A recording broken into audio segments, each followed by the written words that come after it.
but he actually drew quite a few sketches of them where it was like a dark comedy that he dreamed up, where these sort of boy adventurers always wound up getting unalived at the end of the sketch. FlynnsArcade. Hi, this is FlynnsArcade, and this is my video about episode 1 of the Venture Bros series, with special reference to things that I've learned in this book. So we're on to episode 1 proper of the Venture Bros. One thing I learned before I start is that Jackson Public wanted this episode to not look like the first episode of anything. He wanted it to look like, that we're already a few series in at this point. We'll have a quick look now at a picture from the storyboards, or it's actually from a comic that he illustrated for the Venture Brothers when he first started drawing it. And it talks about it being like episode 2. And it's something that we'll see a lot of throughout the Venture Brothers, but it's just something that's really worth noting in this episode. We really feel like we've just been dropped into the action. There's no preamble, there's no introduction of the characters. We're just into it all immediately. I must have seen this episode of the Venture Brother a lot of times, 20 or more times, possibly even more than that. But the one thing to remember about all this is that I saw these various viewings of the episode around 15 or 20 years ago, and I saw them all late at night. I first discovered the Venture Brothers there was a UK cable channel called Bravo, and at night time it went into Adult Swim, and I just discovered the Venture Brothers by chance on there. Just for the record, if people are wondering where I'm seeing all these episodes now, if you live in the UK, they're actually showing the Venture Brothers on Channel 4, and they've got all of them on there. So, or if you've got a VPN, but yeah, you can watch it if you're interested. One thing that Jackson Public talks about in the book is that his initial... I'll show you some pictures now of his initial sketches for the Venture Brothers, but he actually drew quite a few sketches of them where it was like a dark comedy that he dreamed up, where these sort of boy adventurers always wound up getting unalived at the end of the sketch. And it's pretty brutal, but it's also it's quite funny looking back now that this was their origin story in Jackson Public's mind, because it's just some major foreshadowing, because meeting an unfortunate end will be something that comes up quite a lot, especially to Hank and Dean. I learned that Dr Girlfriend was obviously we know her from being in a long standing relationship with the Monarch. But in the book I learned today that whilst I was already aware of the fact that there was always supposed to be a villain of the week, and it was going to be different people, it wasn't initially supposed to be the Monarch that kept up becoming the main antagonist of the series. I knew that already, but what I didn't know was Dr. Girlfriend's name was in relation to the fact that she was supposed to be the girlfriends of the various different enemies that they come across, which is quite funny. She was supposed to be some sort of groupie for supervillains, but then you can already see in this episode that her and the Monarch are starting to form quite a sort of committed, steady relationship. But those boys downstairs are alive, and you're right, they do need a father, so you go down there and you love those boys and never let go. Because the fact they'd actually had the conversation about whether they wanted their own children and things like that, they weren't just casually dating, they were already starting to imagine them building a life together. One thing I noticed as well was, just stylistically, Jackson Public talked about his love for Saul Bass, which you can really see in the title sequence, which is incredible just to see it. It's just so iconic. And also for the Pan Am logo, which she based the Venture Industries logo on. And so it just, that's really, I found that even when I first watched the Venture Brothers, that all the imagery, it felt like something I already knew, but I didn't really know from where. And it just sort of, and to see this in the first episode, it just must have made everyone so confident they knew what they were looking at. And it enabled them to do that, just sort of start midway through the series, even though it was the first episode, because everyone was already so comfortable and they already knew what these characters were and what the show was trying to say. Mike Lasso is the then boss of Adult Swim, who was always a big supporter of the Venture Brothers. Early on, he was pointing out flaws in the programme, and he mentioned that the boys like Hank and Dean are, they are very similar, and unfortunately, if they carry on in that way there won't be anywhere for the characters to go. So what I've been doing at this point is start to look out if there's any way that they are differentiating from each other. There's not a huge amount there's not a huge amount of this so far. But I did notice when Hank and Dean are given money by their dad because the dad just wants them to go off and get out of his hair. Dean suggests that they do something to soup up Helper, and Hank doesn't seem that impressed by it. So already we're starting to see a slight difference between the two boys' personalities. It's not a huge amount, but it is just starting to creep in. When I was making my film about the Venture Brothers movie, and I was talking about quite passionately about how I felt that Dr. Venture genuinely loved his kids when I found out, how he's actually, given birth to them himself.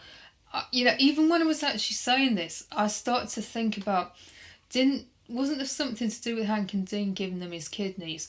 And maybe that was the reason why he wanted to have children just purely as sort of organ farms for him. And I'm quite glad that I actually saw this episode so soon after watching the movie, because actually looking at it, he did take his son's kidneys and he took both of them as well, which it seems, pretty unnecessary. But the one sort of comfort I've got from that is when he realised he'd had his kidneys stolen, he went off and actually he had to read in his medical textbook how to get kidneys.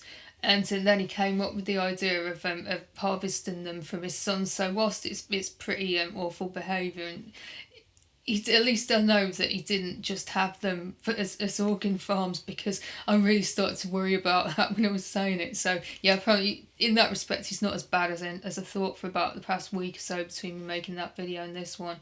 We also see him feeling genuinely sad over Brock's apparent death. And that shows, he's quite different from the sort of emotionless person we saw in the pilot. He does have an emotion there. It just took quite an extreme event to bring it out of him.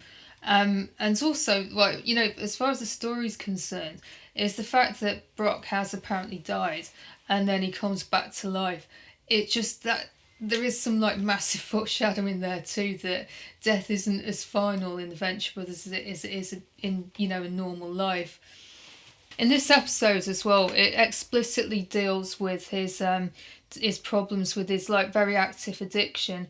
I believe that the main reason he went to Tijuana was just purely so he could actually go and see his Dr. Feelgood and get a prescription for whatever it is that he's addicted to. Interesting facts about this Dr. Feelgood is that he's called Dr. Ernesto Guevara, which is the name of the Argentinian-born Cuban revolutionary Che Guevara, who, it depends on who you ask, he's either a folk hero or he's a dangerous extremist. But I don't really understand what the link is between him and this hockey doctor in Tijuana. I just can't figure it out. If anyone can figure it out, please let me know. But also, I feel that what was quite funny about Dr. Guevara is it seems that something went on that led to the doctor taking his kidneys, whether he drugged Dr. Venture or whether he whether he sort of came to a dodgy deal to harvest his organs, I'm not sure. But I know that there was a comment as well that's quite troublesome about how this wasn't the first time this has happened. So, and that now I'm feeling that I'm contradicting myself about him taking his kids' organs. But there's still a lot to think about. I need to go away and think about this really. And Dr. Venture, he's not as bad, I think, as he was in the pilot, but he is a complete dick. I mean, the first thing we see is him being deeply disrespectful to basically the people of Mexico with his talk about, the chupacabras, and then he was about to rip into Catholicism, which is the official religion of the country. So he's pretty rude. When he speaks to the guy from the university, he describes the Dia de los Muertos as the crazy dead people Christmas you people have. So he's really pretty awful already. But then all of this comes back on him when he actually gets attacked by a real life chupacabra towards the end. So that could show that actually a bit of character development, because the fact he's got these sort of biases and deeply held views, and then suddenly they're all thrown out because Brock explains to him, it's chupacabras, they're everywhere in Mexico.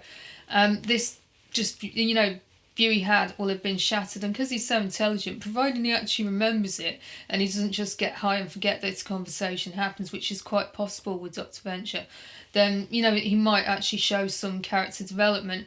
And to his credit, there was one thing I was very impressed with the way he handled the whole situation with losing his kidney. So he didn't panic when he realised that he couldn't get in touch with Brock, and he very cleverly came up with this situation to turn Helper into a dialysis machine, and that shows some real gumption.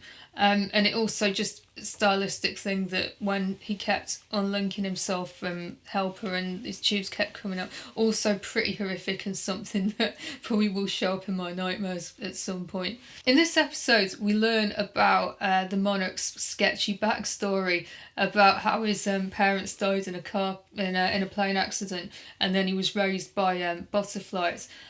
It doesn't sound like a plausible thing, and quite funny it was that I found that Jackson Public in the Venture Brothers book talks about how he's convinced that when he was a kid he rescued his friend from stampeding kangaroos on a school trip to the zoo, and he's just completely convinced that it's happened. And so it's just one of those weird things about memories, and that really, like, the Monarch's backstory is, whilst the plane crash, you know, pretty much did happen, there's no way he got raised by butterflies. He probably the plane just crashed, and then, you know, and he got picked up by the police or something within, like, you know, about an hour of it happening. And so he's come up with this like story, possibly to deal with the fact that, you know, such a traumatic event, and he's, you know, trying to rewritten history in his own mind. Or it could be just because he's a kid, or it could be anything. And also the thing with the Monarch, he's always very keen in building up his own, like, legendary status, and this story about being raised by wild animals definitely does that. My favourite part of the episode is the way the episode starts. I mean, that cold open's awesome. It just gives Brock's characterisation is basically he's still violent and sexy. Those are his two defining traits. But I just found it really funny on a couple of levels. It really appealed to my sense of humour in the same way as the ninja in the pilot did, in that they were, you know, you start off with them doing this like poker game with these, like, you know, real, like, tough guys, like there's wrestlers there and gangsters, and then you realise quite early on that they're actually playing strip poker, which is pretty funny. And then you learn on that it was just to to win some sort of, it looks like a car part. And then the final, like, icing on the cake is that when the wrestler asked Brock to take him with him, and it's just like the wrestler's always just falling in love with him, like everyone appears to do on the Venture Brothers. And then when Brock gives him his shirt, and then he sniffs it lovingly, I just found that really funny. Take me with you. Sorry, man. You're a kid. I also found like the final scene towards the end, which was like the near final scene, was when Hank and Dean are fighting with the Monarch to escape from his cocoon. Because what's particularly funny about that, I mean, this is really dark, but it's like Hank's trousers fall down mid-fight, and, you know, just as his dad shows up, and Dr. Venture's like, you know, what the hell's going on here, because it looks bad. And then later on, like, Hank describes the Monarch as going all creepy uncle on them. So yeah, that hints at something really dark, and we haven't got onto like any of the bits with Sergeant Hatred there, but just think about that. You know, I was talking about foreshadowing. There's some major foreshadowing there in a funny yet really quite disturbing way. And we also get the very sad story of how Speedy the henchman never got his wings. So you know, I think we hear more from Speedy in the future. I mean, he's sort of gone but not forgotten at this point. He does get mentioned again. I'm going to try and rate this episode. I'm going to give it a solid 9. It's obviously brilliant. I don't know if I'm going to continue trying to rate the episodes, because I'm just giving them all really high marks. I'm sure I must find one that sucks at some point, and then I can, like, you know, it'll change my grading system. But yeah, I'll give it a 9. It's near perfect, but I'm sure there was a few problems in it. Not there's any that jumped out. I'm sure they're there. Oh yeah, that's the thing, is that the fact that the boys aren't they're still a bit too similar. They've not really developed their own personalities, so that's dragged the score down slightly. But yeah, it's still pretty brilliant. Right, so this is the end of the video. I hope you enjoyed it, and I will see you in the next one.